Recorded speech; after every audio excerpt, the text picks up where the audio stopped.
Hi all, welcome to my channel. ഇന്ന് ഞാനിവിടെ തയ്യാറാക്കുന്നത് വളരെ പോപ്പുലറായിട്ടുള്ള ബ്ലാക്ക് ഫോറസ്റ്റ് കേക്കാണ്. ഇനി അത് എങ്ങനെ തയ്യാറാക്കുന്നതെന്ന് നോക്കാം. ഇനി ഡ്രൈ ഇൻഗ്രീഡിയൻസ് തയ്യാറാക്കാം. അതിനായിട്ട് ഞാൻ 1 കപ്പ് അരിച്ചിട്ടുള്ള മൈദയാണ് എടുത്തിട്ടുള്ളത്. ഇതിലേക്ക് 1 ടീസ്പൂൺ ബേക്കിംഗ് പൗഡർ, അതുപോലെ തന്നെ 1/2 ടീസ്പൂൺ ബേക്കിംഗ് സോഡ ഇട്ട് നല്ലതുപോലെ ഒന്ന് മിക്സ് ചെയ്തെടുക്കാം. ഇനി ഇതിലേക്ക് 3 ടേബിൾ സ്പൂൺ കൊക്കോ പൗഡറും കൂടി ചേർത്ത് നല്ലതുപോലെ മിക്സ് ചെയ്ത് ഒന്ന് മാറ്റി വെക്കാം.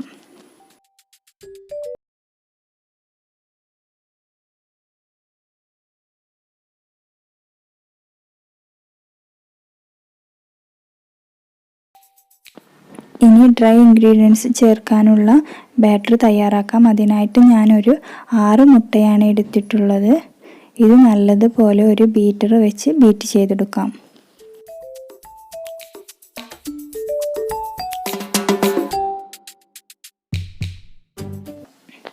ഇനി ഇതിലേക്ക് 1 കപ്പ് പഞ്ചസാരയും 1/2 ടീസ്പൂൺ വാനില എസൻസും ചേർത്ത് നല്ല ഫ്ലഫി ആകുന്നത് വരെ ബീറ്റ് ചെയ്തെടുക്കാം.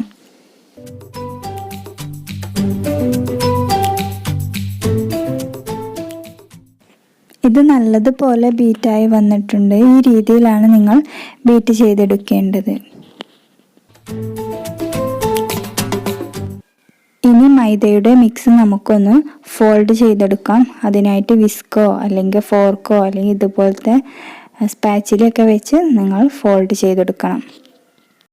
കേക്കിലേക്ക് ഡ്രൈ ഇൻഗ്രീഡിയൻസ് ചേർക്കുന്ന സമയത്ത് എഗ്ഗ് വെച്ച് ചെയ്യുന്ന കേക്കാണെങ്കിൽ നിർബന്ധമായും ഇതുപോലെ ഫോൾഡ് ചെയ്യാനേ പാടുള്ളൂ.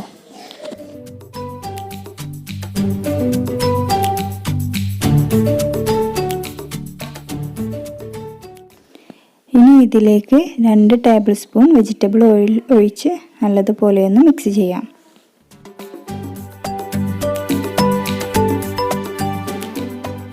ബാറ്റർ ഇവിടെ റെഡിയായി വന്നിട്ടുണ്ട്. ഇനി ഞാനൊരു ഇവിടെ അലുമിനിയത്തിൻ്റെ പാനാണ് എടുത്തിട്ടുള്ളത്. ഇതിലേക്ക് ഒരു ബട്ടർ പേപ്പർ വെച്ച് കൊടുത്തിട്ടുണ്ട്. ഇനി ബാറ്റർ ഇതിലേക്ക് ഒഴിച്ച് നല്ലതുപോലെ ഒന്ന് ടാപ്പ് ചെയ്തെടുക്കാം. ശേഷം ഇതൊന്ന് ബേക്ക് ചെയ്തെടുക്കാം. അതിനായിട്ട് ഞാനൊരു പാത്രത്തിൻ്റെ മുകളിൽ ഈ പാനൊന്ന് വെച്ച് കൊടുത്തിട്ടുണ്ട്. ഇനി ഇതൊന്ന് അടച്ച് വെച്ച് ലോ ഫ്ലെയിമിൽ ഒരു 20-25 മിനിറ്റ് ബേക്ക് ചെയ്തെടുക്കാം. ഏകദേശം ഒരു 25 മിനിറ്റ് ആയിട്ടുണ്ട്. ഇനി നമുക്കിതൊന്ന് ഓപ്പൺ ആക്കി നോക്കാം. കണ്ടോ, ഇത് നല്ലതുപോലെ പൊന്തി വന്നിട്ടുണ്ട്. നമുക്ക് കണ്ടാൽ തന്നെ അറിയാം. ഇത് മുകൾ ഭാഗമൊക്കെ തൊട്ട് നോക്കിയപ്പോൾ കഴിയുമൊന്നും ഒട്ടി പിടിക്കുന്നേയില്ല. അപ്പം നല്ലതുപോലെ ബേക്കായി വന്നിട്ടുണ്ട്.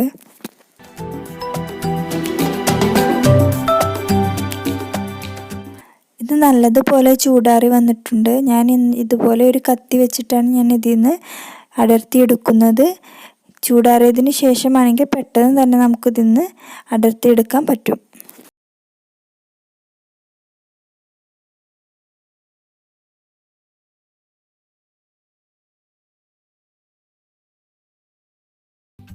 ഇത് പെട്ടെന്ന് തന്നെ വിട്ട് കിട്ടിയിട്ടുണ്ട്. ഇനി ഇത് ബാക്കിലെ ബട്ടർ പേപ്പറൊക്കെ ഒന്ന് ഞാൻ റിമൂവ് ചെയ്ത് കാണിച്ചു തരാം. ഇത് കണ്ടോ, നല്ലതുപോലെ സ്പോഞ്ചായിട്ട് വന്നിട്ടുണ്ട്. നല്ല ഉള്ളൊക്കെ നല്ലതുപോലെ ബേക്കായിട്ടുണ്ട്. അതിൻ്റെ ഇടയിൽ എൻ്റെ മോനൊന്ന് അതൊന്ന് പിച്ചിയെടുത്തു. അതാണ് കണ്ടത്. ഇനി ഇതൊന്ന് തണുക്കാൻ വേണ്ടി ഞാനൊന്ന് ഫ്രിഡ്ജിലേക്ക് മാറ്റി വെക്കുന്നുണ്ട്. ആ സമയം കൊണ്ട് നമുക്കൊന്ന് വിപ്പിംഗ് ക്രീം ഒന്ന് ബീറ്റ് ചെയ്ത് വെക്കാം. അതിനായിട്ട് ഞാനിവിടെ ഒരു ബൗളിലേക്ക് 1.5 കപ്പ് വിപ്പിംഗ് ക്രീമാണ് എടുത്തിട്ടുള്ളത്. ഇപ്പം ഞാൻ വെള്ളത്തിൽ ഐസ് ക്യൂബ് ഇട്ടൊന്നും വെച്ചിട്ടില്ല. കാരണം എന്താ വെച്ചാൽ ഇപ്പം നല്ല തണുപ്പല്ലേ, അന്തരീക്ഷം നല്ല തണുപ്പായതുകൊണ്ടാണ്. മറ്റു ചൂട് കാലാവസ്ഥയൊക്കെ ആണെങ്കിൽ നിങ്ങൾ എന്തായാലും ഒരു ബൗളിൽ ഐസ് ക്യൂബൊക്കെ ഇട്ടിട്ട് ഇറക്കി വെച്ചിട്ട് വേണം ബീറ്റ് ചെയ്യാനായിട്ട്. ഇല്ലെങ്കിൽ ക്രീം പെട്ടെന്ന് തന്നെ ലൂസാകാൻ ചാൻസ് ഉണ്ട്. ഇനി ഇതിലേക്ക് എക്സ്ട്രാ മധുരമൊന്നും ഞാൻ ചേർത്ത് കൊടുക്കുന്നില്ല. ഇത് അത്യാവശ്യം തന്നെ മധുരമുണ്ട്. ഇനി ഒരു 1.5 ടീസ്പൂൺ വാനില എസൻസ് ചേർത്ത് നല്ലതുപോലെ ഒന്ന് ബീറ്റ് ചെയ്യണം. ബീറ്റ് ചെയ്യുമ്പോൾ ഫസ്റ്റ് സ്പീഡിലിട്ട് മാത്രമേ ബീറ്റ് ചെയ്യാൻ പറ്റുള്ളൂ. ഒരു 10 മിനിറ്റെങ്കിലും നിങ്ങൾ ഫസ്റ്റ് സ്പീഡിലിട്ട് ബീറ്റ് ചെയ്യണം. അതിന് ശേഷം പിന്നെ സ്പീഡ് നിങ്ങൾ മെല്ലെ മെല്ലെ കൂട്ടി കൊടുക്കാം. ഇത്രയും തിക്കാവുന്നത് വരെ നിങ്ങൾ ഫസ്റ്റ് സ്പീഡിലിട്ട് തന്നെ ബീറ്റ് ചെയ്തെടുത്താൽ മതി. ഏകദേശം ഒരു 10 മിനിറ്റോളം നിങ്ങൾക്ക് ഇങ്ങനെ ബീറ്റ് ചെയ്യേണ്ടി വരും. അതിനുശേഷം നല്ല ഹൈ സ്പീഡിലിട്ട് നല്ലതുപോലെ ഒന്ന് ബീറ്റ് ചെയ്തെടുക്കണം. ഏകദേശം ഒരു സ്റ്റിഫ് പീക്സ് ആവുന്നത് വരെ ബീറ്റ് ചെയ്തെടുക്കാം. ഇത് നല്ലതുപോലെ തിക്കായിട്ടുണ്ട്, കണ്ടോ? നമുക്ക് എടുത്താൽ ഇതുപോലെ തന്നെ നമ്മൾ കയ്യിലൊന്ന് ടാപ്പ് ചെയ്താൽ അടിയിലേക്ക് ചാടുന്നത് പോലുമില്ല. അതുപോലെ നല്ലതുപോലെ വേണം തിക്കാക്കി എടുക്കാൻ വേണ്ടിയിട്ട്. ഇനി ഞാനിവിടെ കേക്കൊന്ന് കട്ട് ചെയ്തെടുക്കുന്നുണ്ട്. ഇത് 2 പാർട്ടായിട്ടാണ് ഞാൻ കട്ട് ചെയ്തെടുക്കുന്നത്. ഇനി ഞാനൊന്ന് കേക്ക് ബോർഡിൻ്റെ മുകളിൽ ഫസ്റ്റ് ലെയർ വെച്ച് കൊടുത്തിട്ടുണ്ട്. ഇനി ഇതിലേക്ക് ഷുഗർ സിറപ്പ് എല്ലാ വശത്തേക്കും ഒന്ന് ആക്കി കൊടുക്കുന്നുണ്ട്. ഷുഗർ സിറപ്പിലേക്ക് ഞാൻ കുറച്ച് ചോക്ലേറ്റ് എസൻസ് ചേർത്ത് കൊടുത്തിട്ടുണ്ട്. കേക്കിന് നല്ല ഫ്ലേവർ കിട്ടാൻ വേണ്ടിയിട്ടാണ് ഞാനത് ചേർത്ത് കൊടുത്തിട്ടുള്ളത്. ഇനി ഇതിൻ്റെ മുകളിൽ വിപ്പിംഗ് ക്രീം ഇട്ട് എല്ലാ വശത്തേക്കും ഒന്ന് സ്പ്രെഡ് ചെയ്ത് കൊടുക്കാം.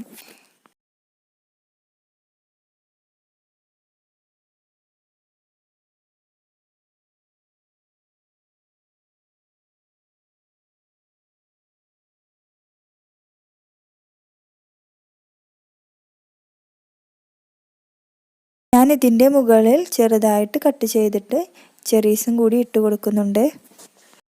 ഇതിൻ്റെ മുകളിൽ സെക്കൻഡ് ലെയറും കൂടി വെച്ച് കൊടുത്തിട്ടുണ്ട്. ഇനി ഇതിൻ്റെ മുകളിൽ എല്ലാ വശത്തേക്കും ഒന്ന് ഷുഗർ സിറപ്പ് ഒന്ന് ആക്കി കൊടുക്കാം. ഇനി കേക്ക് കവർ ചെയ്യുന്ന രീതിയിൽ എല്ലാ വശത്തേക്കും വിപ്പിംഗ് ക്രീം ഒന്ന് ആക്കി കൊടുക്കുന്നുണ്ട്. മുകൾ ഭാഗം ഒന്ന് കവർ ചെയ്തതുപോലെ സൈഡ് ഭാഗമൊക്കെ ഒന്ന് കവർ ചെയ്തെടുക്കുന്നുണ്ട്.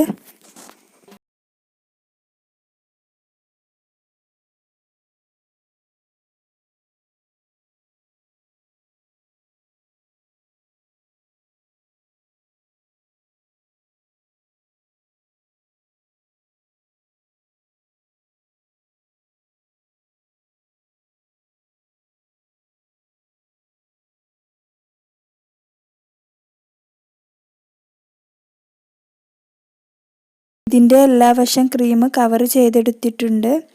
ഇനി ഇത് അരമണിക്കൂർ ഒന്ന് ഫ്രിഡ്ജിൽ ഒന്ന് സെറ്റ് ചെയ്യാൻ വേണ്ടി മാറ്റി വെക്കാം. ഇത് നല്ലതുപോലെ സെറ്റായി വന്നിട്ടുണ്ട്. ഇനി ഇതിൻ്റെ മുകളിൽ കുറച്ച് ക്രീമും കൂടി ചേർത്ത് ഇതൊന്നും കൂടി കവർ ചെയ്തെടുക്കണം. എന്നിട്ട് നല്ലതുപോലെ സ്മൂത്ത് ആക്കിയിട്ട് വേണം ഇത് നമുക്ക് ഇതുപോലെ ഒരു നൈഫൊക്കെ വെച്ചിട്ട് വേണം നിങ്ങൾ സ്മൂത്ത് ആക്കി എടുക്കാൻ വേണ്ടിയിട്ട്.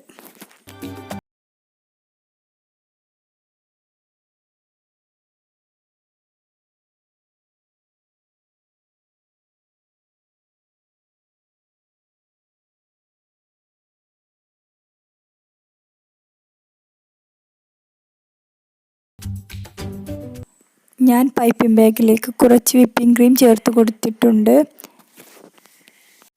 സ്റ്റാർ നോസിലാണ് ഞാനിവിടെ എടുത്തിട്ടുള്ളത്. കേക്കിൻ്റെ ചുറ്റുവശവും ഞാൻ ഫ്ലവർ ഡിസൈൻ ചെയ്ത് കൊടുക്കുന്നുണ്ട്. നിങ്ങൾക്ക് ഇഷ്ടമുള്ള രീതിയിൽ കേക്ക് ഡിസൈൻ ചെയ്ത് കൊടുക്കാവുന്നതാണ്. ഇനി ഞാൻ കുറച്ച് ചോക്ലേറ്റ് ഗ്രേറ്റ് ചെയ്ത് ഇതിൻ്റെ എല്ലാ വശത്തേക്കും ഒന്ന് ആക്കി കൊടുക്കുന്നുണ്ട്.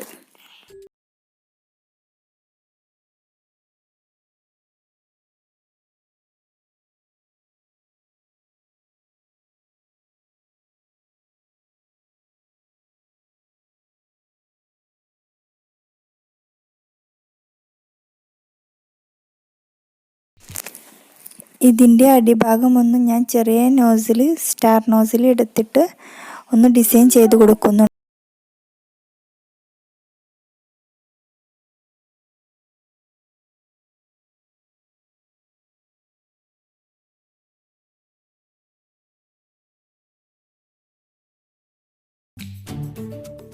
ഒരു ഭംഗിക്ക് വേണ്ടി ഞാൻ ഇതിൻ്റെ മുകളിൽ കുറച്ച് ചെറീസ് വെച്ച് കൊടുക്കുന്നുണ്ട്. ഇത് കഴിച്ചിട്ട് നല്ല അടിപൊളിയായിട്ടുണ്ട്. നിങ്ങളൊന്ന് ട്രൈ ചെയ്ത് നോക്കണം.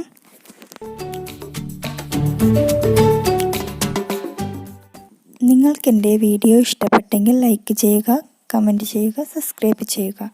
അതിനോടൊപ്പം തന്നെ അടുത്ത് കാണുന്ന കുഞ്ഞു ബെല്ലൈക്കൺ ക്ലിക്ക് ചെയ്യുകയാണെങ്കിൽ ഞാൻ പുതിയ വീഡിയോ അപ്ലോഡ് ചെയ്യുമ്പോൾ നിങ്ങൾക്ക് നോട്ടിഫിക്കേഷൻ ലഭിക്കുന്നതായിരിക്കും. Thank you.